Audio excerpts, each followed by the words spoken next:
You're listening to the Beans and Dice podcast, a podcast about how we game. Tonight, I think we wanted to start off with just a quick impressions of Distilled. First play for both of us. A spirited strategy game. Yeah, our first play. Neither one of us had played before. We both have heard a fair amount about it. William from our group came by tonight. From our group, William's been on the show several times, but so everybody knows William. Dave Beck. Dave Beck. OG. OG. Yeah, I said David. It's one Dave. of the originals. So, yep. So he brought it by tonight. He got his. He kickstarted it. It was a Kickstarter. It was a Kickstarter for him. Okay. So he got a Kickstarter version of it, and we got to play. And I don't know. Open up, Carlos. Go ahead. What did you think about Distilled? All right. So, I guess let's just talk to let's do the beans and dice. The bean. Give it the beans. So the basics. Okay. So what are the basics? The E is enjoyment. Like, what do we enjoy? A is aesthetics, like the game, the write components. You're making this complicated. What you think about the game, Carlos? Jeez, Rob. All right, I'll pull some Let me pictures. explain. No. Let me sum up. Well, he can do that thing. When I talk, I'm just going to talk. I can't remember what the B stands for and the E. Well, B is basics. The basics of the game. Let's start with that. It's a card selection. It's it's hard to describe this one, Robert. What do you? Yeah, I mean, Williams kind of started describing it as a hand management or a deck builder is what he said, but then it was like, well, it's not really a deck builder because you're building a deck kind of for one round, and then you're discarding 90% of those cards, and then you're starting over again with a market phase. So basically, you're going to the market, you're buying ingredients to try to start distilling different spirits. And so you've got a market phase where you buy your stuff. You've got a distilling phase where you're combining different things. Cards that you've bought either in prior rounds or the current round. Yep. And using those ingredients for those cards to distill a spirit. Yep. And then after the distilling phase, it's the selling phase where you take whatever spirit you distilled and you have the option to sell all those spirits that you distilled for not only money, but points. Right. And then there's the aging phase. Some of the spirits that you make need to be aged and have the option to be continually aged for more points because you're adding more flavor. Yeah. We kept singing, "Take me to Flavor Town." Flavor can be good or bad. I mean, it always gets you something. Well, I say always. No, there are some who get you absolutely nothing. There's like skunk. Yes, gets and you I think nothing. Band-Aids. I got Band-Aid flavored. Bandages, yeah. It tasted like iodine and Band-Aids. Yep. That means it's a Scotch then. Is that what that is? It actually got him an extra $1 when he sold his. Was it your whiskey with the Band-Aids? Yeah.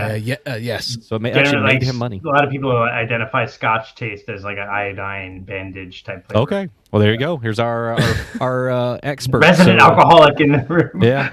They have ones manure. So manure gets you nothing if you add it. And so you're adding these randomly. You're not looking at them. So each round, if you decide not to sell it that round, you can age it. Again, I think Carlos probably explained, but you just take one randomly off the top of the deck and put it on the bottom of whatever you're aging. Face down. You don't know what it is. You have no idea until you go to sell it. The round you decide to sell it, you flip it over, and then you lay all those flavors out, and the flavors can be good. They can be bad.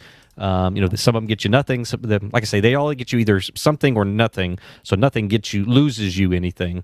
But it's interesting. It makes kind of a fun little. Yeah, because when I finally sold that whiskey, it had a seaweed bandage flavor combination. Oh, I got the perfect Scotch for you then, Carlos. He's got it.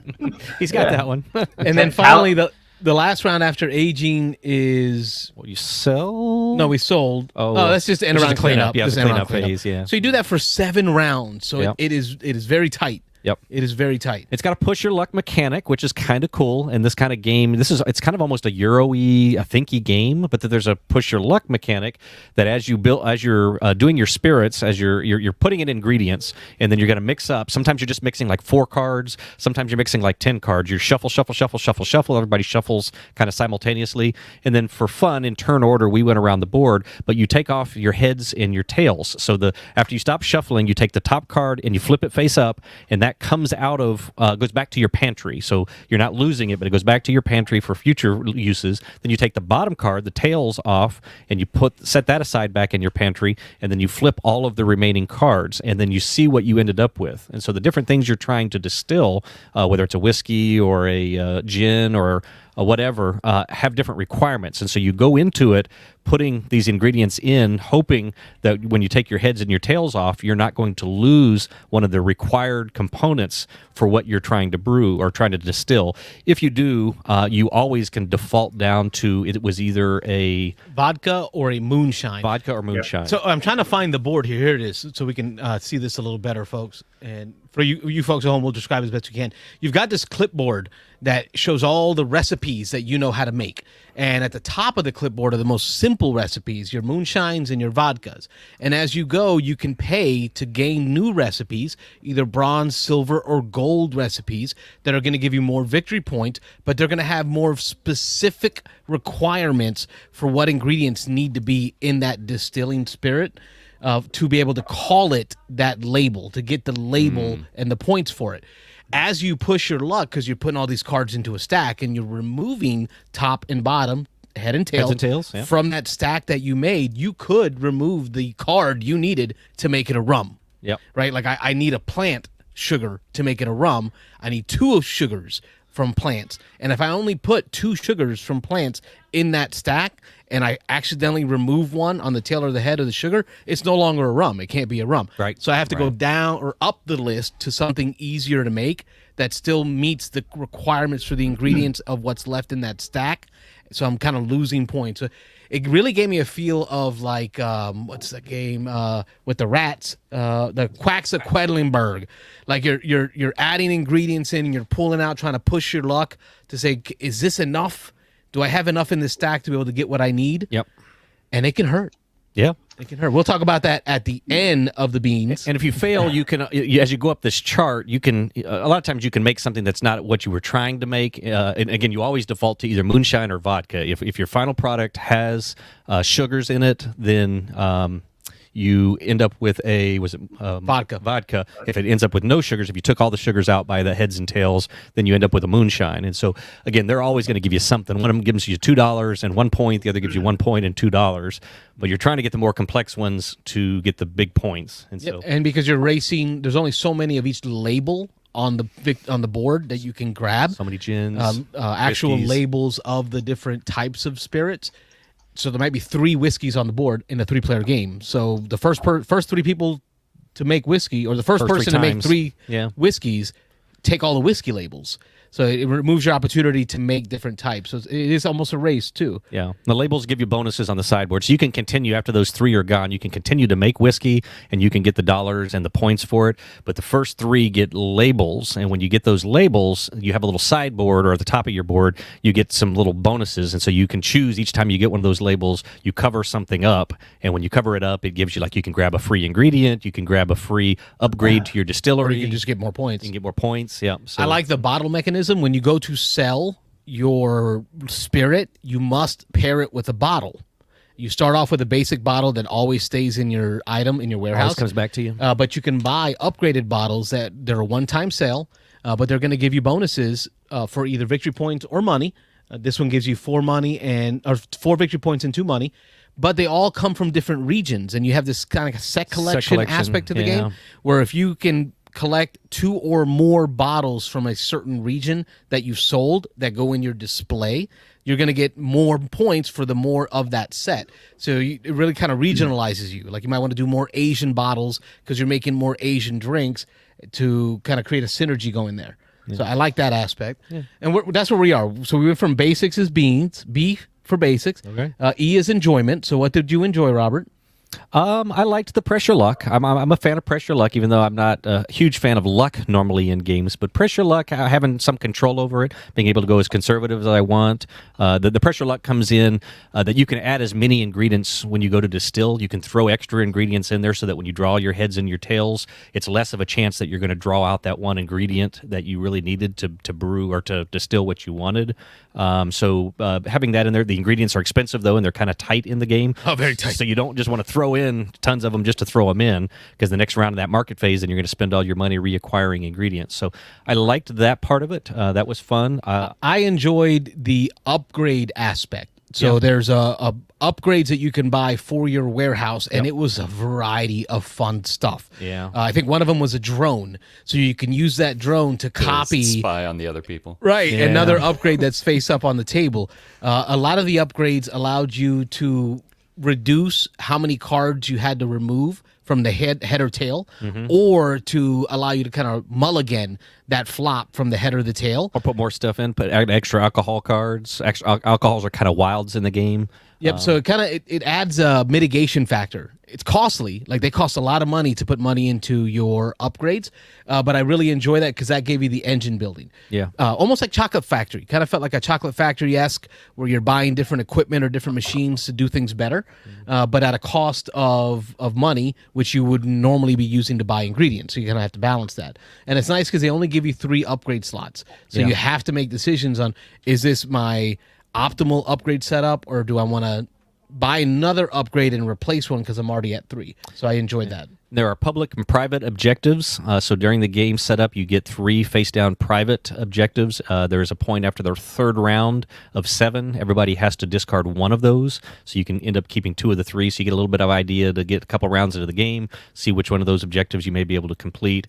And then there were, at least in a 3-player game, I think we had 5 face-up public objectives that were a race. It was first come, first serve. So, you're all kind of looking at those. And the tie stinks on those because in the tie, you don't each get the total or the full value. You each split the value of those. Yeah. So like even a tie stinks.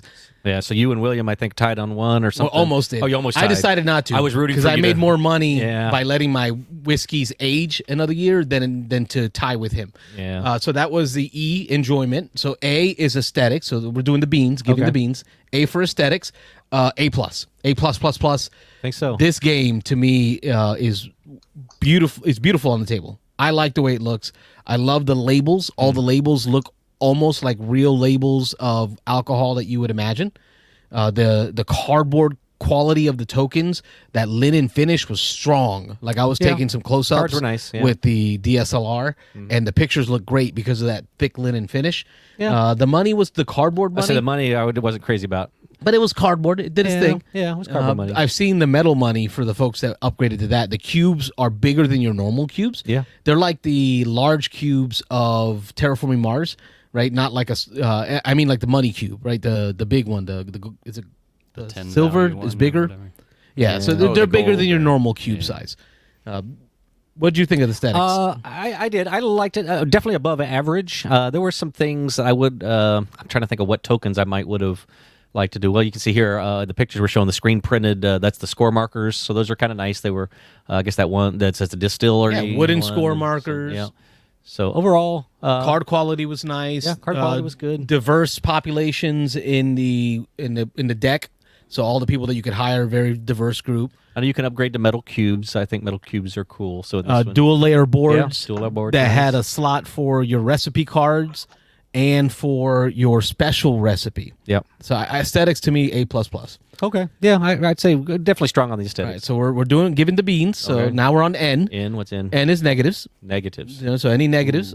For me, the one negative, and I'm just going right there. I'm going to go right to it. Yeah, you called this out. It Yeah. is like a wingspan where card draw matters. What's available in the market, what you draw matters. It can really make or break your game.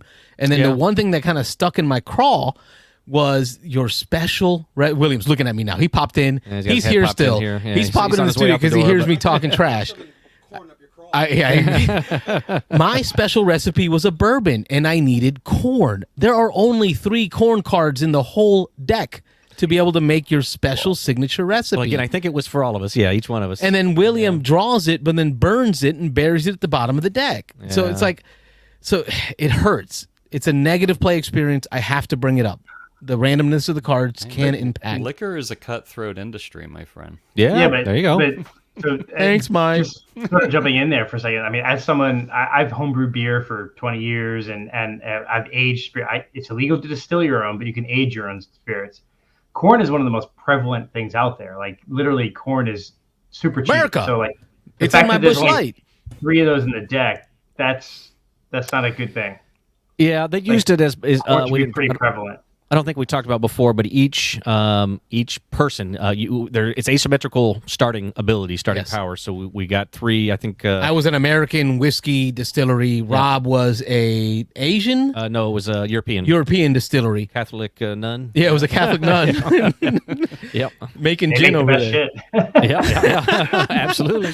Listen, I was an altar boy. I drank a lot. But depending on who you choose, we each got 2 and we got to choose 1. And depending on who it was, it gave you your starting setup, your starting money, your starting ingredients, and then each one gives you a family recipe. It's a recipe that's been passed down in that family. Your highest scoring individual personalized goal. Right. And So, Phantom Memer, somebody new to the show here, points you can always get your special ingredient. So was corn your Right. special ingredient, Carlos? It was. So again, this is where I was getting ready to go. So there's actually 4 of them out there. There was 3 in the main deck, and it was a decent deck of cards, but there is one that is always reserved for you. And so when you take those labels, we mentioned those labels, you can put them on different things to get different bonuses. One of them is to take your special ingredient. So like each one of us has a special ingredient. Mine was figs or something, and there's only, again, you only have 3 Juniper berries. of your thing. Juniper berries, that was it, sorry. So there's only 3 of them in the main deck, but then you have one that's reserved for you, so you can always get yours.